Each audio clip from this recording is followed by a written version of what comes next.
同学们，大家好。我们看一下上次我们做的 formative assessment，我们看一下这个题应该怎么做，好不好？我们看一下。好，王老师呢看了你们上次做的，只有3个同学考得不错。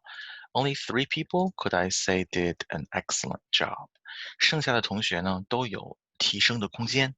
The rest of you really could use the room for improvement。我们看一下我们应该怎么做。Now, if you were looking at the video closely, you would have noticed this entire formative assessment. Every single question were based on you actually reading the passage. So if you were able to read the passage Wang Laoshi posted, then this was not difficult at all. But if you were unable to do it, yes, then it would be a bit more difficult for you. Okay? So the first question says, 小刘的姓是什么? If you're not sure what to do, ladies and gentlemen, I have told you guys time and time again, you should look it up.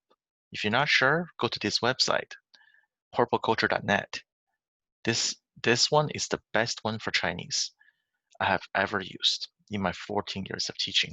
Right now, it's totally okay to use it. If you're not sure what this means, copy it. Come over here, paste, convert,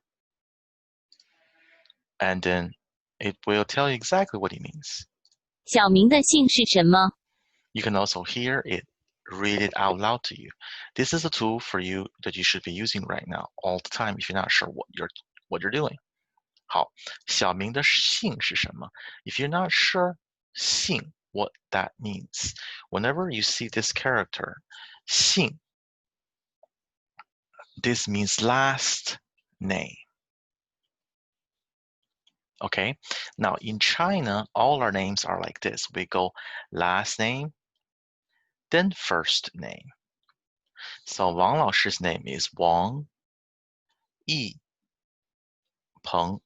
So my last name goes in the front, my first name follows. This is because in China, people think their family name or last name is much more important because your family is more important than you are.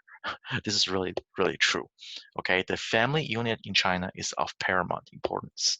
最重要的，这是为什么？姓 last name 在前面 in the front. 所以 this is the last name. So if we look at the question that was posed, 小明的姓是什么? We look at the extra paragraph. It says 你好，我叫刘小明. So this character 刘 would be the actual last name. So the answer choice for this one would be this one. That's the correct answer. Liu. All the other ones make no sense if you understand the Chinese name structure. 好，同学们，我们看第二题。第二题 says 小明几岁？几岁 means how many 岁 means age. 几岁 how old is 小明? So if we keep reading, it says 你好，我叫小明 I am called Little Ming. 我姓刘 My last name is Liu. 我12岁 I am 12 years old. So 12 should be your choice. Which is this one? 12. All the other ones? 不对。好，我们看第三题。第三题写的是刘小明上几年级 See, I gave you a hint here. I put his name in full. 刘小明。刘小明上几年级？上 means attend up. 这是一个生词，我们已经学了。We have already learned this one, if you can recall. 上几年级 which grade? So which grade is he in? The very next part, 上6年级 See, he is in the 6th grade. 上6年级 He is part of 6th grade.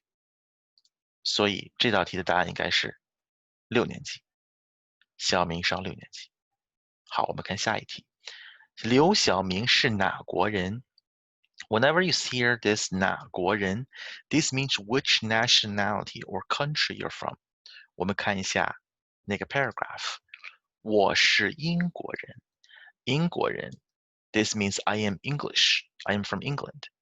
所以呢，这个是正确答案，英国人。第一个 first answer choice 中国人 Chinese。第二个日本人 Japanese。第三个英国人 English。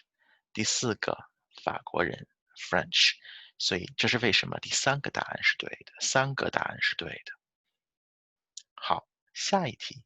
刘晓明家里有几口人？ We learned about 口, right? 口 means mouth. It can also mean, we did a little exercise where we put 人 first and then 口 follow, which means population. So whenever you're talking about 几口人, it means how many people is in the family.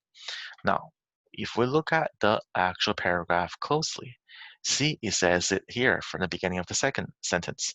我家有四口人. So there are 1、2、3、4，4个人在他的家。So four, 4口人. So the correct answer is A. This is how you actually go between the text and the actual work. So all this was based on the text. You should have known that because I literally said that in the video. So you should have been looking back and forth, flipping back and forth. If you're not sure what this is asking, translate it. Then you will eventually find patterns in these words, which will make it easier for you to recognize. But right now, you're not going to be able to recognize all of it. So to recognize a few key words is going to make the difference between understanding what to do and not knowing what to do. 好，我们看下一题。刘晓明的家里都有谁？谁 means who. So who is part of 刘晓明's family? This is what this question is asking. 我们看一下啊，他们是爸爸妈妈、姐姐和我。See, this is right here. 爸爸 dad, 妈妈 mom, 姐姐 older sister 和我 and I. 爸爸妈妈、姐姐和小明. So this is the correct one. The first one, the only difference between the first one and the second one is 爷爷 right here. That means grandpa on the father's side. And then the third one says 妹妹, the middle one, right? That's the only difference. So this one is saying younger sister.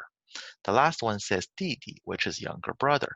So the only one makes sense is the one that matches the actual paragraph. So this is how you're going to use the paragraph to answer questions. 好，下一题。刘晓明的爸爸几岁了？ So 爸爸 means dad, right? 几岁了? We just had a similar question, didn't we? Because this question was saying 刘晓明几岁? So this is asking how old is 刘晓明? So now we're turning this around. We're thinking about 刘晓明's father, 爸爸. How old is 爸爸？我们看，我爸爸是医生，他41岁。他 means he. He is 41岁。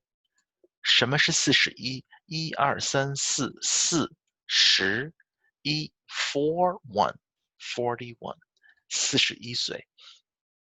所以我们在这里，这个是正确答案，41岁。好，刘晓明的妈妈几岁了？ If this question is asking how old the father is, the next question obviously will be asking how old is the mom.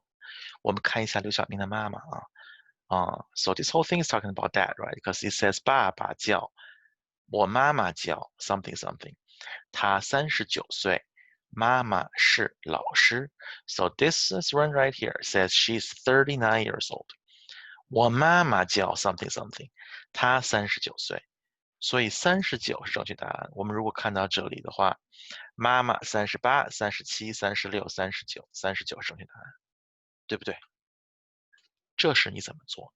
This is how to actually do it. 刘晓明的爸爸是干什么工作的？ So if you're not sure what this sentence means, translate it, right?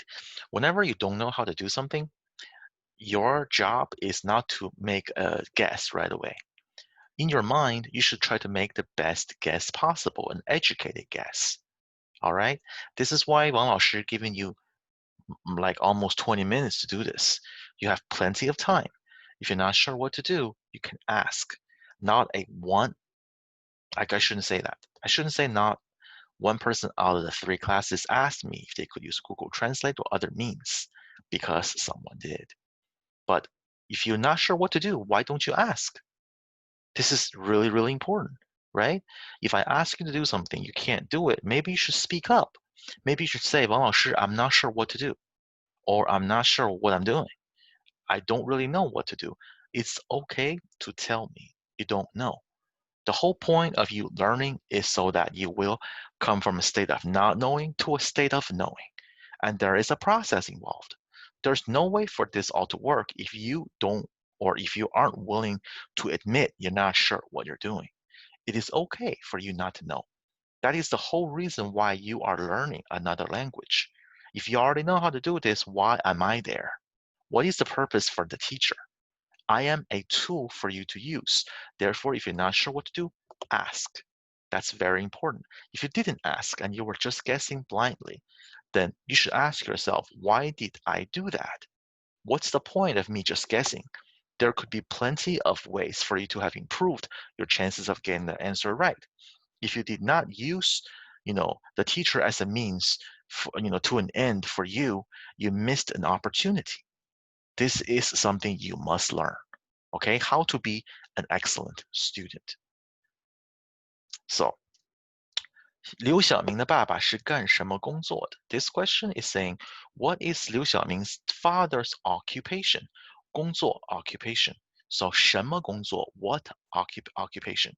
You're not going to understand every word, but if you know 工作, you know that's occupation. You know 什么 means what occupation, right? So more than likely, this sentence is going to be asking about his father's occupation. And you don't even need to know what these occupations are. All you have to do is find the one that look exactly like the the answer presented in the actual paragraph. So if you go in the paragraph, you go to where his dad is, right? He said this is the section about dad.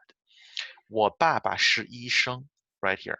医生 this you might not know what this is, right? But you know this one, the next part says he's 41 years old. So 医生 should be or must be the occupation. That's the proper train of thought here. Even if you don't know what that means, you don't know what 医生 is, but if you come look over here, that's 医生. And this is exactly the right answer. So you're not going to know